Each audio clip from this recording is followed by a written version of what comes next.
السلام علیکم ویورز، کیا حال ہیں؟ کیسے ہیں آپ سب؟ میں امید کرتی ہوں آپ سب خیریت سے ہوں گے اور سب ٹھیک ٹھاک ہوں گے۔ ویلکم کرتی ہوں آپ سب کو ہمارے چینل میڈیسن ٹیکنیکل نبیلہ میں۔ ویورز، آج کی ہماری انفارمیشن سیفکسائم کیپسول 400 ملی گرام کے بارے میں ہوگی۔ Cefixime capsule 200 M G, 400 M G اور سیرپ کی صورت میں دستیاب ہوتے ہیں۔ آج ہم جانیں گے 400 ملی گرام کیپسول کے فائدے، سائیڈ ایفیکٹ، یوزز اور جانیں گے کہ کیسے اس ٹیبلٹ کا استعمال کرنا ہے۔ تو سب سے پہلے ہم اس کیپسول کی کمپوزیشنز کے بارے میں جانتے ہیں۔ ویورز، کمپوزیشنز اس کے سیفکسائم اور تھائیریٹ ہیں۔ سیفکسائم کیپسول کا جنرل اینٹی بیکٹیریل انفیکشن کے لیے استعمال کیا جاتا ہے اور یہ ایک اینٹی بائیوٹک کیپسول ہے۔ ویورز، ڈیٹیل میں جانے سے پہلے جن ویورز نے ابھی تک ہمارے چینل کو سبسکرائب نہیں کیا تو وہ کر لیں اور ساتھ بیل آئیکن کو بھی پریس کر دیں تاکہ میڈیسن اور ٹیکنیکل کے ریلیٹڈ ویڈیو آپ کو ملتی رہے۔ ویورز، اب تفصیل سے جانتے ہیں کہ اس کیپسول کے فائدے اور جانتے ہیں کہ کن کن مقاصد میں ان کیپسول کا استعمال کر سکتے ہیں۔ ویورز، RTI یعنی ریسپیریٹری ٹریکٹ انفیکشن میں سیفکسائم کیپسول کا استعمال کر سکتے ہیں۔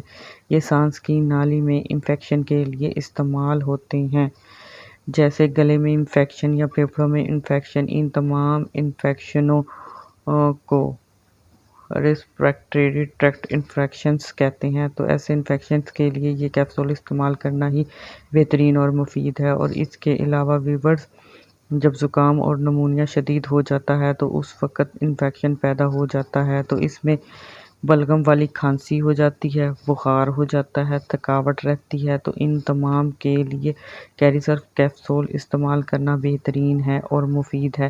اور اس کے علاوہ یہ گلے میں ٹونسلز کے لیے بھی استعمال کیے جاتے ہیں، اس کے لیے بھی یہ کیپسول استعمال کرنا بہترین ہے۔ اور اس کے علاوہ اگنوریا انفیکشنز میں بھی استعمال کر سکتے ہیں۔ اگنوریا انفیکشن میں یہ ہوتا ہے کہ میل اور فیمیل کے جنسی اجزاء میں انفیکشن ہو جاتا ہے۔ یہ ایک دوسرے بیکٹیریا کی وجہ سے لگ جاتے ہیں جو جنسی سرگرمیوں کی وجہ سے ایک دوسرے میں منتقل ہو جاتے ہیں۔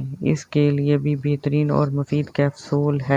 اور اس کے علاوہ یہ کیپسول کان کے اندرونی حصے میں انفیکشن ہو جاتا ہے جسے اوٹائٹس میڈیا کہتے ہیں، اس کے لیے بھی استعمال کر سکتے ہیں۔ اور اس کے علاوہ کان کے اندر میں انفیکشن کی وجہ سے پس یعنی کہ ریشہ جمع ہو جاتا ہے تو اس کو خشک کرنے کے لیے یہ کیریسرف کیپسول استعمال کیے جاتے ہیں۔ اور اس کے علاوہ یہ فارنجائٹس میں کیریسرف کیپسول استعمال ہوتا ہے۔ یہ گلے میں انفیکشن یا سوجن کو کہتے ہیں، اس کے لیے بھی بہترین ہے۔ اس کے علاوہ نمونیا کے لیے بھی یہ کیپسول استعمال کر سکتے ہیں۔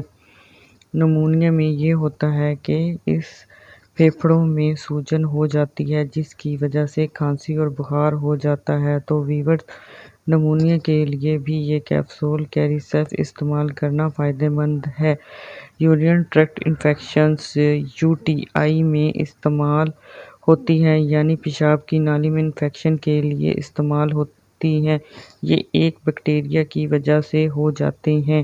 یہ ٹائفائڈ بخار کے لیے بھی استعمال کر سکتے ہیں یہ کیریسرف۔ اس کے علاوہ یہ کیپسول مختلف قسم کے اسکن انفیکشن کے لیے استعمال کر سکتے ہیں۔ اور اس کے علاوہ ویورز، اگر سرجری کے بعد زخم ہو جائے اس کے لیے بھی یہ کیپسول استعمال کر سکتے ہیں۔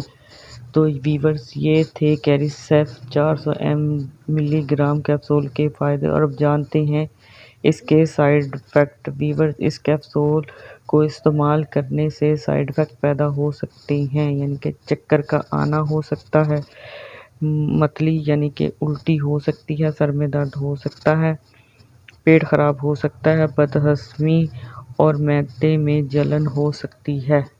منہ کا خشک ہونا ہو سکتا ہے۔ اس کے علاوہ سکن پر ریشنل ہو سکتے ہیں۔ ویورز، یہ تھے سائیڈ ایفیکٹ جو کہ 100 میں سے کسی ایک کو ہو سکتے ہیں۔ اب جانتے ہیں کہ کیسے اس کیپسول کا استعمال کرنا ہے۔